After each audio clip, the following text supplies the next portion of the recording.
nonpartisan voter education agency. My name is Danielle Lerner, and I will be moderating today's debate. And we are sharing this debate as part of an effort to support democracy in Arizona through a partnership with the Citizens Clean Elections Commission, the Arizona Media Association, and Reister. It is a partnership designed to make these debates accessible to everyone in Arizona. So that means this debate and dozens more between now and November will air on a long list of local TV stations, radio stations, and digital platforms, including support from local newspapers. It is a shared effort between hundreds of local media brands all across Arizona. Now, the format of this debate may be familiar to you, and we have tried to keep the rules simple. Each candidate will have up to 1 minute to make an opening statement, and the same for a closing statement. Candidates have drawn straws to determine the order of each of those portions of this debate. Now, throughout the debate, we will pose questions to each candidate, allow them to answer, and then make sure the other candidate does have a chance to respond. Whenever a question is directed to a specific candidate, only that candidate's microphone will be open. At all other times, every microphone will be open. And thank you to voters across Arizona who have submitted questions for this debate. We've reviewed all of them to make sure every voice is heard. However, no candidates have been given advanced access to any of those questions. And with that, let's now introduce the Republican primary candidates for this debate. We have Thomas Horne and Kimberly Yee. Mr. Horne, you have the first opening statement. You have 1 minute. Thank you. I'm the only one in statewide elective office who's fighting for the normal against left-wing craziness. For example, I'm in court fighting to keep boys out of girls' sports. I am fighting hard against critical race theory and diversity, equity, and inclusion, DEI. And if you can believe it, my opponent was on a committee, was a member of a committee that promoted DEI. So that's a big issue between us. She's been denying it recently, but you can confirm it. There's irrefutable documentary evidence at therealkimyee.com. The reporters that were at last night's debate checked it, and they wrote that what I was saying was true. On school safety, I've increased the number of police in our schools from 117 to almost 500. Mr. Horne, your minute is up. We will get to more of those issues in just a bit. But Ms. Yee, your opening statement, you have 1 minute.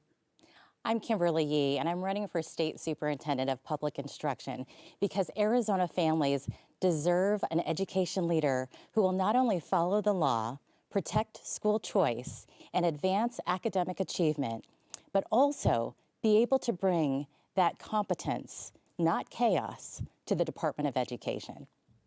I have a long history in K-12 public education policy.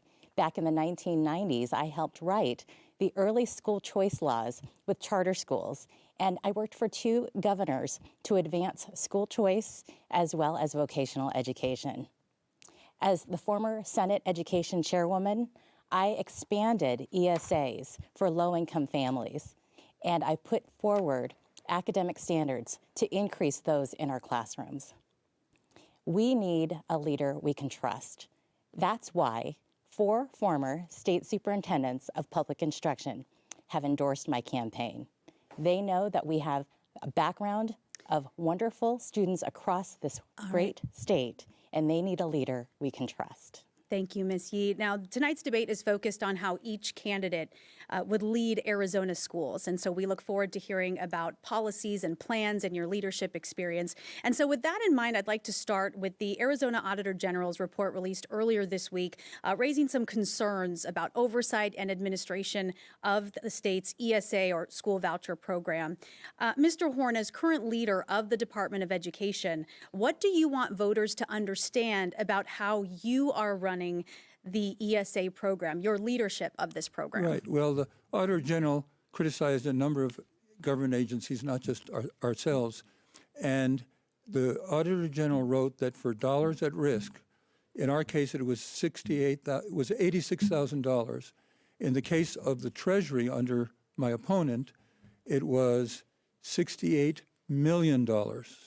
So there are problems no one's perfect. There are problems in different agencies, but as far as problems that the Auditor General pointed to, they're much worse in the Treasury than they are in the Department of Education. When it comes to the ESA program, though, is there room for improvement? And if so, how would you do that? Yes, we're working very hard toward perfection.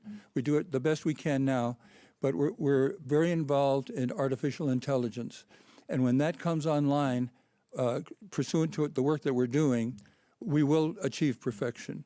In the meantime, we can't because we have the amount of staff that was calculated for 11,000 students, and we have over 100,000 students, and the legislature has not given us the money to expand our staff. So we've had to use risk-based auditing. But we will reach perfection, and we're working very hard on artificial intelligence to do that. Ms. Yee, you have been outspoken as far as how the current administration is handling the ESA program. So May I have a rebuttal? Yep. Because he did make some misstatements. Sure, you have 1 minute. Well, first of all, the ESA audit did show that there is complete chaos in the Department of Education with respect to the management of the ESA program under Tom Horne.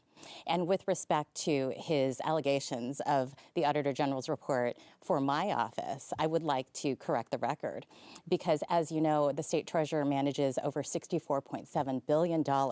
So when you take a look at the Auditor General's report, it was regarding reconciliation of our office's numbers to the Department of Administration's numbers. And $68 million in comparison to the total cash flow that goes through our office is 0.22%, which is less than 1/4% of total dollars that go through my office. That's much less than what was mishandled under the leadership of Tom Horne in the Department of Education. So when it comes to the ESA program, when you say mishandled, what specific changes would you implement to manage the program differently? Well, recently, as you'll note in the Auditor General's report, there was $10 million that was allocated for administrative purposes by the legislature to the Department of Education. And the Auditor General's report showed that rather than hire those who would manage the ESA plan accordingly for greater efficiencies, for money out the door faster to those families, he decided to use those dollars for a vanity campaign for television ads. And that did not put money into administrative purposes. Those are ads that advance his face on television. Okay, Mr. I need Horne, to respond to that. Yes, the Auditor General had the reference to the $10 million in a draft, but took it out in the final one. She was looking at an older draft because the legislature specifically instructed me to use that $10 million for advertising of ESAs. That was their instruction to me. I had to use it for that. Otherwise, I would have been going against the legislature. So she's badly misrepresented that. So I want to get back to managing the program. So Ms. Yee, are there specific safeguards you would put in place or different things that you would be doing if you were in this role? Yes, and I've already started working on that in my role as state treasurer. As you know, the state treasurer by law manages the contract, the vendor, the marketplace for which these expenditures are purchased.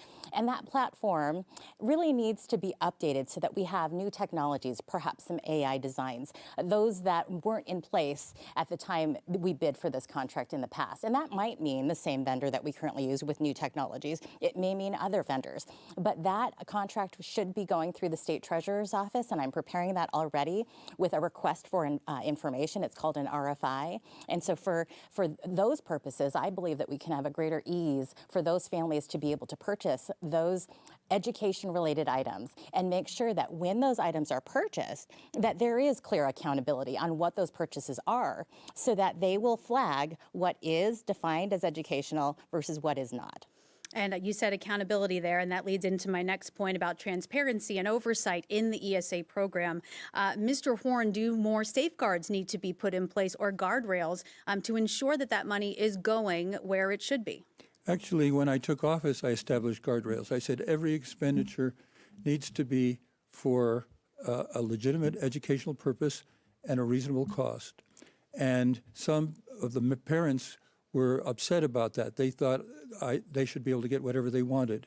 So they asked for a $5,000 Rolex watch, $24,000 golf simulator. I denied all those things. And they complained.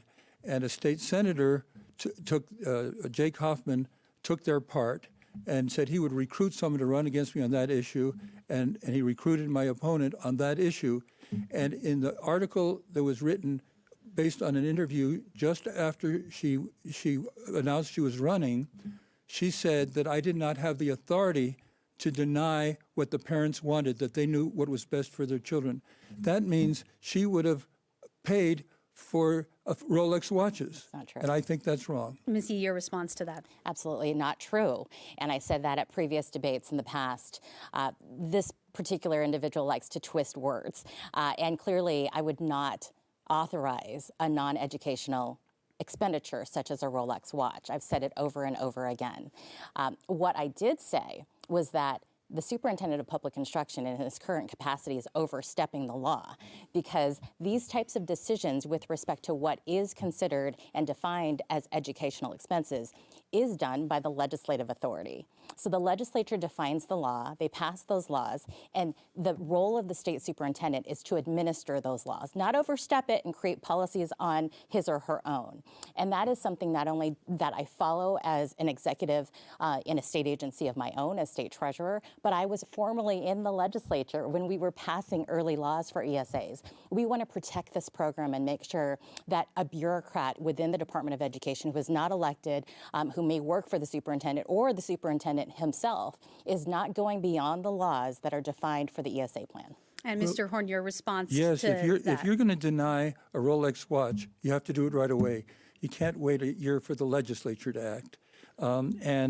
The reporters that were at last night's debate checked it, and they wrote that I was right, that in that article, she said I did not have the authority to deny a Rolex watch.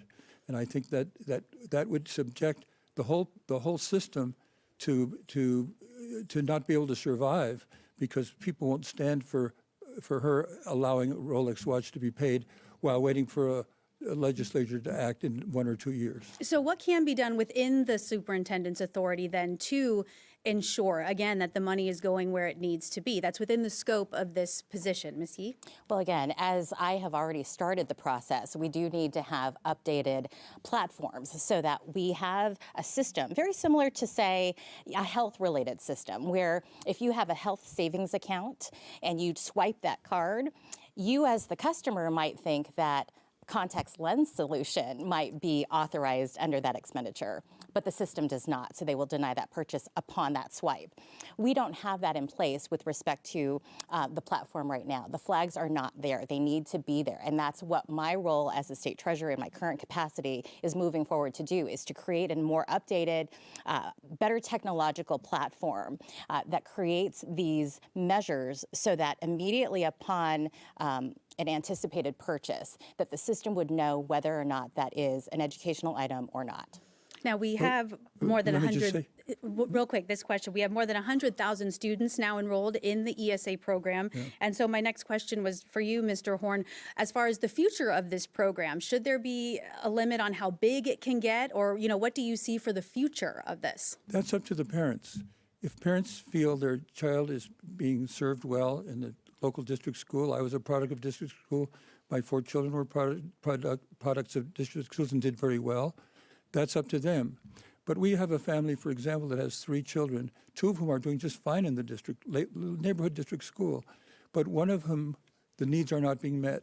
So they found another school that met that child's needs. And I don't understand how anybody could say they don't have the right to do that unless they're so immersed in ideology that they forget about the needs of the students. Yeah, Arizona certainly has one of the largest school choice systems in the country. And so I'm curious, Ms. Yee, we'll start with you. Do you think that private or charter schools that are receiving public funds through ESA should be held to similar standards? Charter schools are public schools, so they don't receive ESA funds, but private schools do and homeschools do. And the question is whether or not they should be receiving ESA funds? No, do you think if they are receiving ESA funds, should they be subject to the same oversight and accountability as public schools, traditional school districts? First of all, I believe that school choice, as we should be so proud of in Arizona, because we are a leader and we have been a leader for 30 years now on the school choice front, from charter schools to homeschools, to private schools, to tribal schools, micro schools.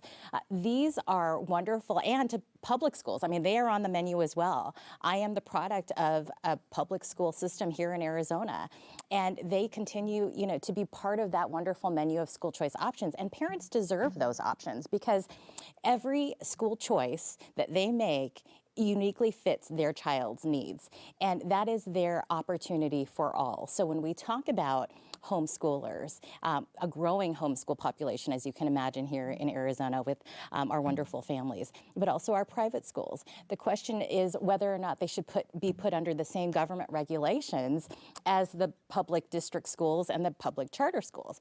And the answer is that they wouldn't be private schools or homeschools if they were under this exact same rules. And then you would also just eliminate the beauty of what school choice is all about, because each individual school choice opportunity should be uniquely different. And with respect to accountability, that's already there, because if a private school is not meeting the needs of those parents and those families, they close down, as any private organization would. And with respect to homeschool families, many of them, as you know, are children with disabilities who better homeschool in a setting such as that. And that's why we see so many of our ESA families of children who have disabilities, and this is where they thrive. Mr. Horne, your thoughts on the school choice system here in Arizona? Well, the state has never gotten involved with private schools, and there might be First Amendment problems if they did that. For that reason, the legislature decided they would be treated differently. We would not interfere with them. The parents would be the judges as to whether it was their child's needs were being met or not.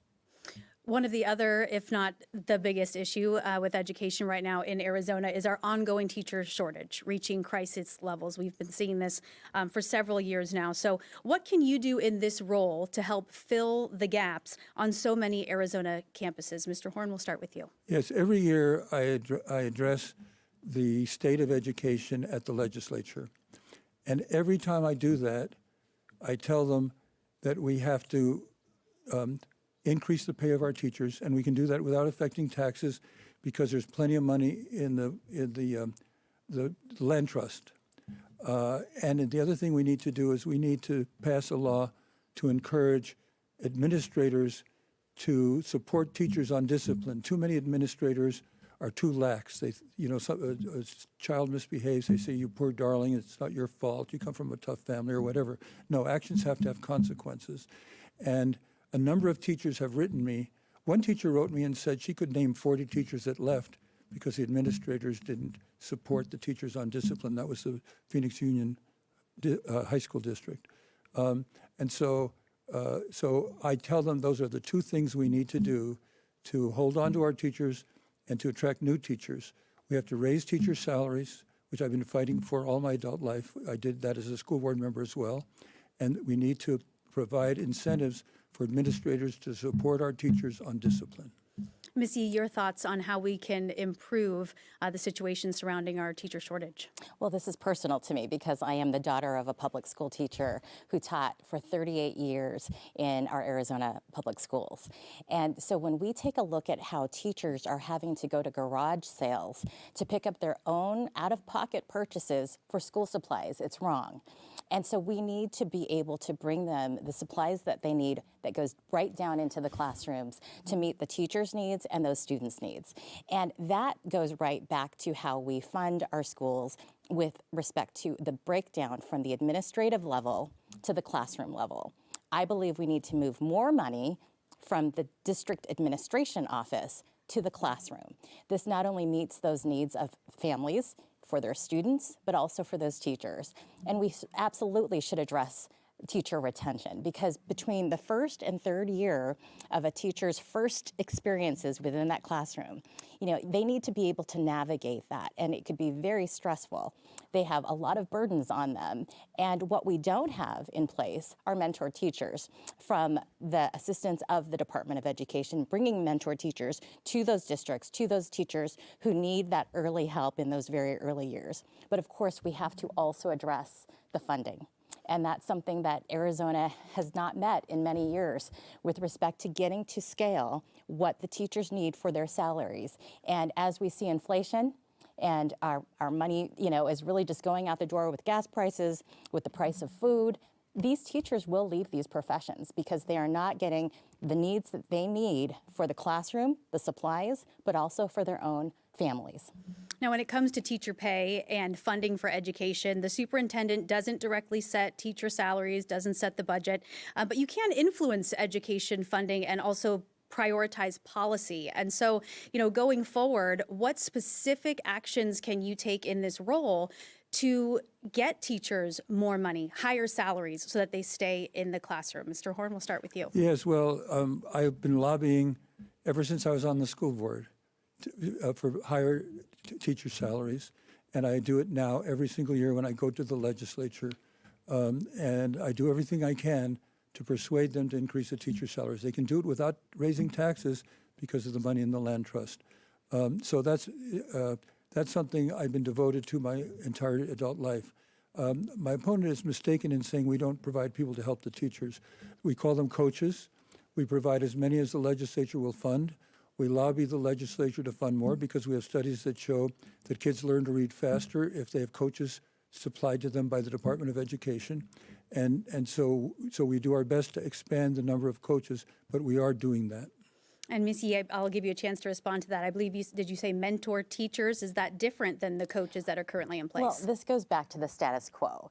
And my opponent is okay with the status quo. He's created the status quo. But we see that teacher retention needs desperate help.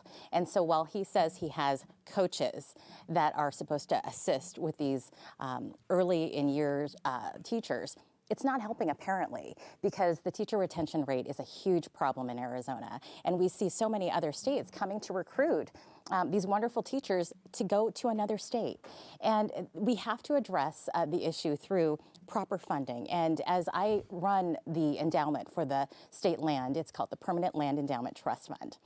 In my time when I first started as state treasurer, we had about a $4 to $5 billion value. I have increased that to over $10 billion in value. So the funds from Proposition 123, as distributed from the land trust to K through 12 education, represents about 93%. And to give you an example, in one fiscal year, we allocated $445 million to the K through 12 education system. That can go to our wonderful teachers for increased pay. So Prop 123 seems to be something that you agree on that should be moved forward. Absolutely. Okay. Let's go a little bit deeper into the issue of support on campuses. You both mentioned that support for teachers, support for students. When it comes to in the classroom, what roles do social workers or school resource officers or counselors play in our schools and in our districts? Mr. Horne? Well, for the students to be able to learn, they have to feel safe. So I've been big on school resource officers, which is police in the schools. I've advocated for the schools to ask for police in the school. We pay for it based on money that we get from the legislature. And we're lobbying hard at the legislature now to increase that because, as I mentioned, when I took office 3 years ago, there were 173 of them. Now we have over close to 500 police officers in the schools. But due to my advocacy, the schools have been asking for more. And if the legislature will not increase that amount, which we've asked for, and there's a bill pending to do that, then if a maniac invades a school and kills 20 kids, and it's a school that asked for a police officer but didn't get it because the legislature wouldn't give us the increased funding, that'll be quite a tragedy. So I advocate very hard for that. Missy, your thoughts on the roles of social workers, guidance counselors, all of these additional positions? I've been a long supporter of the school resource program for many years. In fact, it goes back to the time where I was actually staffing the Senate Education Committee. I was a research analyst, again, back in the 90s to the early 2000s, and I staffed that school safety resource officer committee. Later, when I was elected to the state legislature, I co-chaired that very committee for school resource officers. And one one of the things I wanted to change in that was that we had so many of these schools on wait lists to have an SRO that we didn't have enough funds to be able to have every school have an SRO. These school resource officers are wonderful complements to a school because they not only provide that relationship and partnership with those students, they will often know when a fight might happen, you know, in a middle school at that hour, at that location, and they'll stop it because the kids get to know who that school resource officer is, and they build that relationship. They used to have something called law-related education as well, but I wanted more of those, particularly those school districts in our state that weren't always first in line for some of these SRO grants. And so I wanted to move those school districts that couldn't afford a lobbyist to know when that grant was coming up, to be able to write that grant. They didn't even have grant writers. I wanted them to have a fair deal in the SRO funds as well. So we changed it so that we would be able to do that. And of course, when I was a state senator, I sponsored bills to increase the SRO funding. In fact, there was a $12 million bill that I sponsored and passed, and I was so proud of because even during that time, we had a shortage of the number of SRO officers available for the schools that wanted these wonderful people on their campuses. And so we were able to bring in retired individuals who were formerly in law enforcement to be able to establish those relationships to fill that shortage need. Now, this does kind of lend itself into the conversation surrounding behavior in classrooms on campuses, and that potentially being one of the reasons that teachers are leaving schools. So what, if any, influence should the Superintendent of Public Instruction have when it comes to student discipline? Ms. Yee? Well, it's important for the State Superintendent of Public Instruction to have that platform to discuss these very important issues, because classroom discipline will absolutely affect how a teacher instructs that classroom, whether or not there are distractions because of maybe one or two children who are in the classroom during that time. It affects the rest of the class and their academic, year. So we need to address that right off the bat by working with our school districts and our charter schools across the state to be able to address that, give them the needs that they are desiring, whether or not it is an additional assistant or aide within the classroom to be able to address, maybe two problematic issues or students within the class and take them aside while the teacher continues to teach. I mean, there's so many things that can happen, but that's why we have our local school districts. And those governing boards decide on the details of what that school district will do within that classroom. To have an advocate from the state superintendent's office is the one to work with the legislature to provide laws that will support additional needs that teachers will have regarding discipline. And again, there are a lot of things that we can also encourage families to do. And one of the things, because I'm a mom and I talk to lots of families, there are a lot of parents that no longer go to teacher conferences. And so if you don't engage that parent within a one-to-one conversation with the teacher, perhaps the parent doesn't even know the extent of what that disciplinary issue is within that classroom setting because they're not even showing up for that classroom engagement with the teacher. And Mr. Horne, what are your plans going forward to help with some of the behavior challenges that our campuses are facing? Well, I'm continuing to advocate for bills to encourage administrators to support the teachers. As I mentioned, I got a letter from a teacher saying she could name 40 people who left because at Phoenix Union High School they weren't getting the support from the administrators. I served 24 years on my local school board, 10 years as its president, and during that time, we never reversed a teacher on discipline one time, not once. We became known as the toughest district around. Our learning went up, our test scores went up, and I'm advocating for that to be true of the entire state. Now, Arizona consistently ranks toward the bottom for school funding, as we've been talking about funding some of these positions and helping to get more funding for teacher pay and all of that. So the question I have is, would you advocate for more funding, which I think, yes, you both mentioned Prop 123, but are there ways we can adjust our current funds? Let's say we don't get more funding. Can we adjust the current funds and how they're being spent to better support our school communities? Ms. Yee? Well, I think there are lots of ways that we can move money around, and I'm someone who understands fiscal management, not only in an executive leadership capacity as the current state treasurer of Arizona, but I have real results coming out of my office. For instance, when I started on day one as state treasurer in 2019, we had $15.4 billion in taxpayer funds. Today we stand at $32 billion. We have doubled the assets under management in just these under 8 years.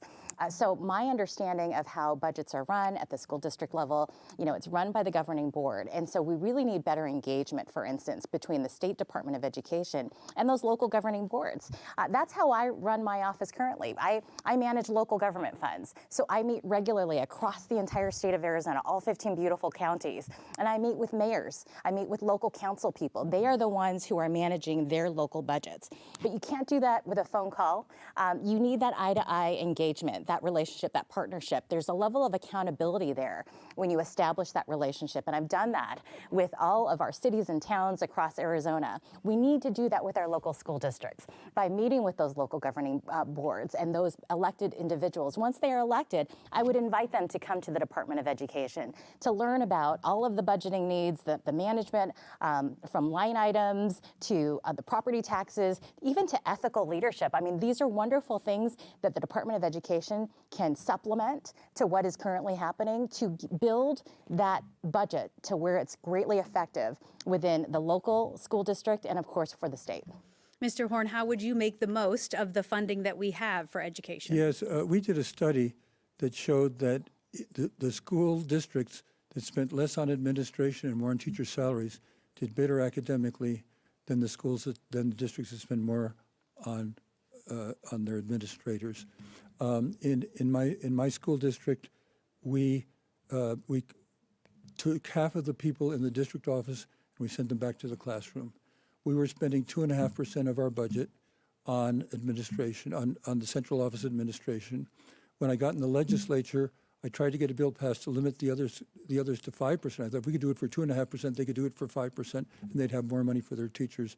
But the inefficient districts had too much political pull, and we couldn't get it through. But I continue to advocate and produce studies showing them if they'll spend more on their teacher salaries and less on administrators, they'll do better academically. You mentioned testing scores there. Arizona students continue to struggle in reading and math proficiency. And so going forward, what are some actionable steps that can be taken to try and bring those scores up? Mr. Horne? Yes, well, I have a number of initiatives to improve our academics. I must say first, we're at the bottom of the heap on funding, but we're in the middle, according to the NAEP, National Assessment of Students. We're in the middle. It's not where we want to be, but considering that we're at the bottom with the funding, I think some of the criticisms maybe aren't warranted. But as I said, I continue to advocate for the schools to spend more on their teacher salaries and less on their administrators. Ms. Yee, your thoughts on how we can improve that proficiency? I think the study that the superintendent was trying to remember was a National Educational Progress Report, and that's the NAEP study. And this is a snapshot of where Arizona compares to the rest of the country.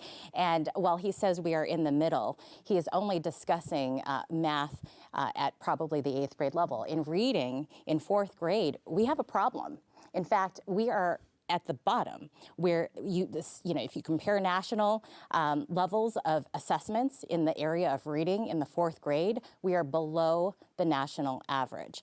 And that's something we have to focus on in the classroom. I believe we can get there for reading based on phonics instruction. And that's how you learn to read, when you sound out the words. Many of your viewers probably tonight learn how to read based on phonics. And that is the old school approach, but it works, it's proven, it's scientifically based. And I would not only help teachers understand that phonics-based instruction works for reading in those early grades, but to make sure that our universities in Arizona, ASU, NAU, U of A, as a member of the Board of Regents, I would absolutely endorse phonics-based instruction in those early years when those teachers are students in those universities. So they are absolutely ready when they get into the classroom to teach those young children in those early years in their literacy. Mr. Horne, how does phonics-based instruction differ from what's happening now? Not at all. Actually, it became the law that all instruction had to be phonics in 2008. So since 2008, the schools have been required to teach through phonics. And last night, I challenged my opponent to find one school in Arizona that is teaching in some method other than phonics. She won't find one. All the schools in Arizona are teaching phonics because that's the law, and that's the way we're administering it. Your response to that? Well, first of all, I helped write the laws that we have on phonics-based instruction. I was a staff member for the Senate Education Committee, and I brought in experts from around the country to establish what our Arizona laws are. John Huppenthal, who was a former state superintendent of public instruction, who has endorsed my race as well, he was the chairman of the Senate Education Committee when I brought these experts on. And the answer is that while we have this on the books, it's not being administered in the classroom as it is on the books. And there is, again, going back to the okay with the status quo, we're okay right now. We're not. The reading scores on the assessments show that our fourth graders are not meeting the national average in reading assessments. And phonics-based instruction is the way to go. Yes, it's the law, but it's obviously not being taught at a measure, at a standard that we need to get to pass these tests, to help students understand how to read proficiently, not just how to read, but how to read proficiently, because if they don't meet that literacy standard in their earlier grades, it will continue to decline over their upper grade years. And that's where we see graduation rates decline. And we have a graduation rate issue that we have to address because we are also under the national average when it comes to graduation rates. And real quick, your response that phonics-based instruction is not actually happening. Your response to that? It is happening, and I challenge her to find a single school. I challenged her last night to find a single school that wasn't teaching by phonics. Now, we are, and she said, well, we want to bring phonics to the schools. The fact is they're already there. She just doesn't know it. Now, we do work very closely with the schools to use the best methods of phonics. In fact, we have the power to approve or disapprove their curricula if they have all the elements of phonics. And so we work very hard on that, and we're expanding good phonics programs. But to say that she wants to bring phonics to Arizona schools is contrary to what the fact is. There is no school that is not teaching phonics. Okay, one last rebuttal there, and then we'll move on from phonics. Did you want to respond to that? Well, I know for a fact that there are schools who might not be following the law. And we can see that because they have kids who are not reading. And there is something, and look it up, viewers, it's called whole language. And that's the easy way to get by with teaching reading, and it's showing them pictures. And it's not showing them the real way to sound out the phonemes within a word to help them understand how you read a word, how you do traditional spelling tests. Those are the things that we used to call the old school approach of teaching, and I want to get back to the basics. And I also would love to be able to work with the State Board of Education to be able to find what those solid phonics-based curricula are and put them on the website, have recommended resources for them to be able to have school districts and charter schools be able to say, hey, I'm not using that program, but it seems to be working because all of these other states are passing their reading assessments. And that's where we haven't gone, and I believe we should go. And I bring those fresh new ideas to this position. They're already on our website, the best phonic programs, and we use our power to approve curricula to get the schools to use the best ones. Okay, we can stick with instruction, but we're going to move on from phonics. I'd like to talk about English learners. The state's mandated English-only instruction. The original law was passed more than 20 years ago now, and so my question is this still the best way to instruct English learners, and why? Ms. Yee? Yes, I fully support the 2000 proposition, and again, it's over 25 years now when it passed, but it really did take a look at where are our English learners and where can they be when they are not speaking English as their first language. And the law required them to have a 1 year, full immersion and to be able to understand that language efficiently but proficiently. And it's very important that we continue to stick to the law that was passed by Arizona voters overwhelmingly, all while taking a look at individual needs of those children. And teachers know best how to instruct those children. In fact, my mother taught in South Phoenix for 38 years in school districts that had students who didn't have English as their first language. And she got them to read in one semester. So by Christmas, they were able to read. This is something that can work if you have a good teacher in the classroom who does engage, these individual needs for these children. But again, following what our proposition did back in 2000. And Mr. Horne, is our state doing enough to support English language learners? We are, other than the 10 districts that are violating the law. The law says we use structured English immersion, and there's a good reason for that. When I took office the very first time, we had bilingual everywhere, and the rate of kids becoming proficient in English in 1 year was a pathetic 5%. At that rate, many of them would never master English, they'd fail in the economy. I started enforcing the law, and we brought it up from 5% to 31%. So we proved that English immersion is the best way for kids to succeed academically, and bilingual is not the best way. Once they become proficient in English, I'm all for them learning other languages. But the first thing they have to do is become proficient in English.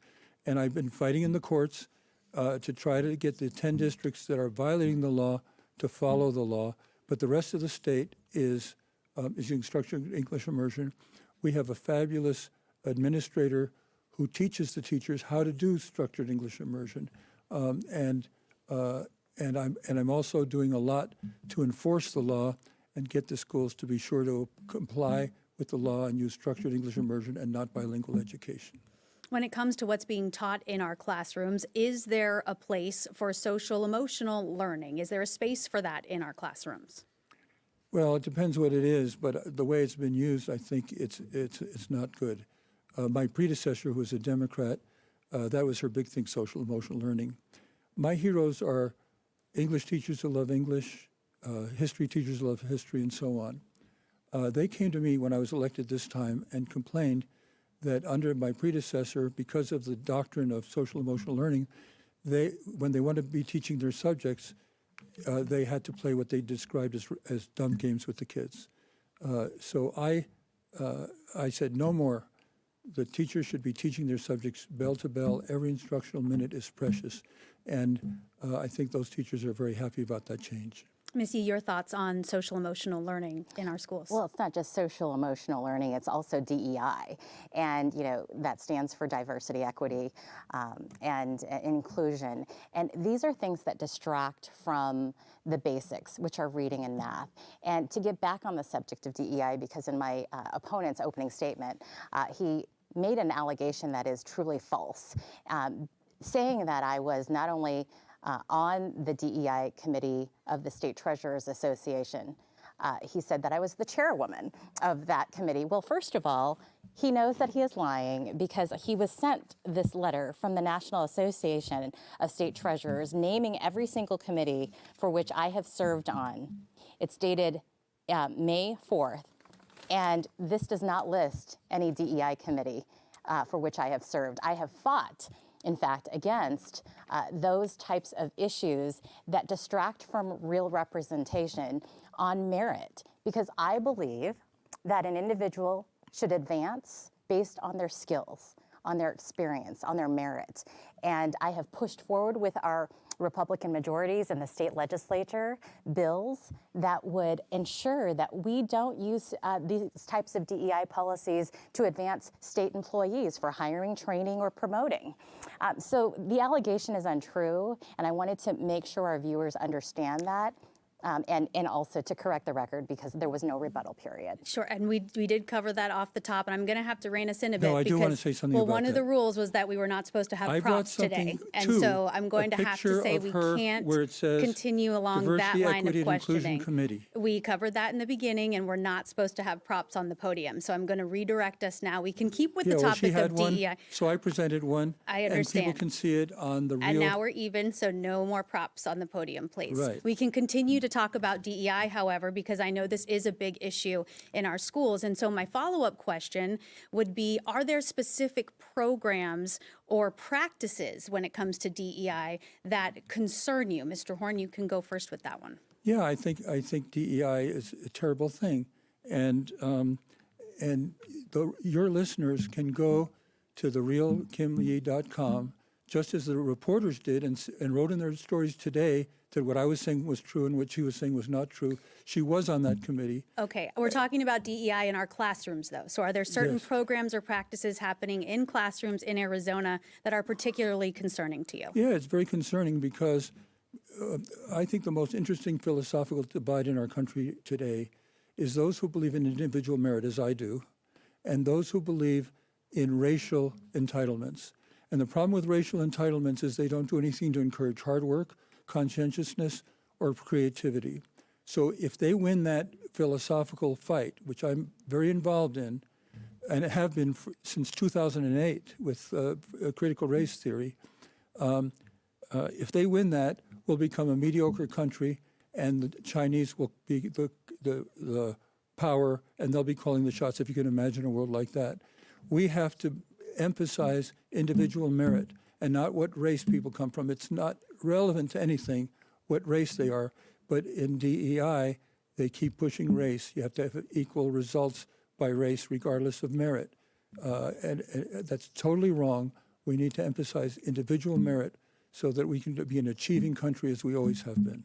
Now, given our diverse school communities across Arizona, what sort of cultural programming would be appropriate in our classrooms? Do I get to answer the same question, or we've moved on to a different question? Well, you can answer if there are certain programs that Yes. I had asked that originally, so we can go back to that. Yes. Well, with respect to DEI programs in our schools right now, they really need to be reined in because as I have fought, as the state treasurer, I've led an effort with other state treasurers around the country to show that those corporations in America that do hire based on DEI policies alone are not efficient.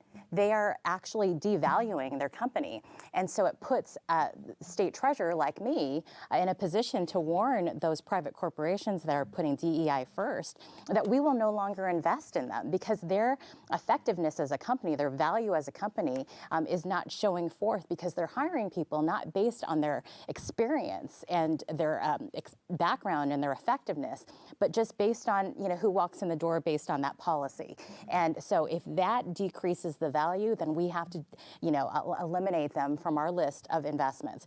In the same way, we have to take a look at what is happening within our schools. And these types of policies are not effective. I would like to have this time in the classroom talking about civics in government and the engagement of character education so they understand, what it will be like to grow up and to deal with real issues that matter in the workplace. You mentioned workforce development. We've been talking about industry. Arizona quickly becoming a hub for companies, particularly in the tech sector. And so should workforce development or career readiness initiatives play a role in K through 12 education? Ms. Yee? 100%. I have long been an advocate of vocational education, otherwise called career technical education. We have wonderful JTEDs in our state, Joint Technological Education Districts all around the state. There are waiting lists for so many of these wonderful, programs. But I would like to bring back home economics and shop classes into our schools so that a student doesn't have to travel on a bus to get to a JTED. This is what we used to have in schools, and they've done away with them. I want to bring them back because it's so important for our young children to not only engage in vocational education, but these are life skills. For instance, in home ec, you learn budgeting and financial education and how to balance a checkbook. These are skills that you need to have when you graduate from high school, and they're no longer there. We also need to put more money into our schools with partnerships and business, because what's happening is we have shortage areas. For instance, welders are needed in every area in Arizona. And so in order to help teachers in those classrooms where there are shortages, especially in rural Arizona, I would engage with something we call alternative pathways to teaching. And that brings in, for instance, a retired welder into the classroom. They may not have teacher certification, but we'll have a certified teacher on premise at that time when that person is not only teaching the great skills that they need for welding to those young students, but we will have the ability to bring those qualified professionals into our classrooms in a way that would be not only meaningful, but absolutely needed in a growing state like ours. Mr. Horne, your plans when it comes to CTE programs? Yes. I've greatly expanded career technical education. We have a program called the Student Industry Partnership. What happened is when I first took office, CEOs said to me, they have a shortage of skilled labor. So I said, I'll tell you what, I'll make you a deal. I can supply you with skilled labor because we have 1,200,000 kids. In return, you will teach our career education teachers what skills are needed to get a well-paid job with your company right out of high school. And so they accepted that. And we have 40 of Arizona's largest companies involved. We divided the state into 11 different parts, and we did a traveling road show. And if a company wanted to hire from a particular area, they came there and they met with the career technical education teachers and administrators, and they told them what skills they need to teach the kids so that they can get a well-paying job with their company. Some of these companies, like the technological companies, can give very good salaries to kids right out of high school if they have proper career technical education training, and that's what I'm pushing very hard. I doubt that home economics gives you those skills to get a well-paying job after high school, but my goal is every student without exception graduates college or career ready, and so no student graduates from high school without being able to get a well-paid job. If they're not going to college, they need to get a skill that the companies say are the skills needed to get a well-paying job with their company. We have talked a lot about what needs to change in education. So my final question here, what is working well in Arizona education, and how would you build upon that? Well, I have a lot of initiatives. I ran out of time in my opening statement, but one of the things is that the people in my department worked with the bottom 5% of schools, and now 80% of the schools are no longer in the bottom 5%. We adopted a school in a neighborhood that had high poverty. People from my department went there every week, and we raised their math scores in 1 year by 27%. We have other programs. One of them is, I'm looking for my notes here, tutoring. When I took office, my predecessor had used federal money given it to institutions that wouldn't improve their skills. So I clawed back that money. I made some enemies, and we put it into tutoring, and I made tutoring available for free to any family in Arizona who wanted it. And that was a great program. We had a number of kids that in one 6-week tutoring program made 6 months progress. We have leadership training programs where people in our department are training teachers to give the kids the right skills, and those were so popular. We asked them would they recommend it to the other teachers, and 99% said yes. So they got oversubscribed. We had to greatly expand the program. They taught principals and superintendents in leadership skills, and they taught students I hate to cut you teaching off. skills. We're getting tight on time. I want to make sure Ms. Yee has a chance to answer that question about what's working well in Arizona education, and then we'll move right to closing statements. Well, I think the viewers can see this evening that there's a clear contrast in how the view of the world is on education in Arizona. And I've spoken to so many families across my visits to all 15 beautiful counties in Arizona, and education is not doing so well, as according to the current state superintendent, who says everything is okay. Well, the answer is everything is not okay. That's why we need a new superintendent of public instruction to be an advocate for not only families, but for schools, for public schools, for charter schools. What we are doing well are so many wonderful things within our schools that we have to showcase. I mean, let's just talk about U.S. News and World Report. The #1 high school in America is right here in Arizona. It's Basis North Tucson. And that's something where they are doing innovative approaches to teaching those students how to best meet their needs in the classroom. And so we need to showcase the great leaders, our principals, our teachers, and those districts and charters across Arizona. I hate to cut you off. I want to make sure you each have time for 1 minute closing statement. Mr. Horne, you can go first. Yes, I didn't say everything is fine. I talked about our having numerous initiatives to improve academics, but it's not in the dumps the way some people say. Actually, many of our schools are doing very well compared to the fact that we are at the bottom in terms of financial aid. I'm urging our listeners to go on therealkimyee.com and see that I'm telling the truth about her membership on the DEI committee, and also about the fact that she said that I did not have the authority to deny Rolex watches. And I think it'd be a bad situation when we start spending education funds on Rolex watches. Ms. Yee, your 1-minute closing statement, please. For 30 years, I have been fighting for Arizona students. As the former chairwoman of the Arizona Senate Education Committee, I expanded ESAs for low-income families and increased academic standards. And as the state treasurer of Arizona, I earned and distributed over $2.3 billion for Arizona schools and have managed over $20 billion in our state treasurer funds with integrity and honesty. And that is why 4 former state superintendents of public instruction have endorsed my campaign, because they know that we need someone who will protect school choice, someone who will raise those academic scores, and someone who has the competence, not the chaos, that we need to manage the Department of Education. In business, if you hire someone who does not meet performance standards, you fire them. And that is what this primary is about. I am Kimberly Yee, and I am equipped and ready with fresh new ideas for this position. All right, Tom thank you Horne so has much. had That is his all the time that we have for this primary debate with Republican candidates for Superintendent of Public Instruction. On behalf of our partners at Clean Elections, the Arizona Media Association, Reister, and Sneaky Big Studios, thanks for joining us.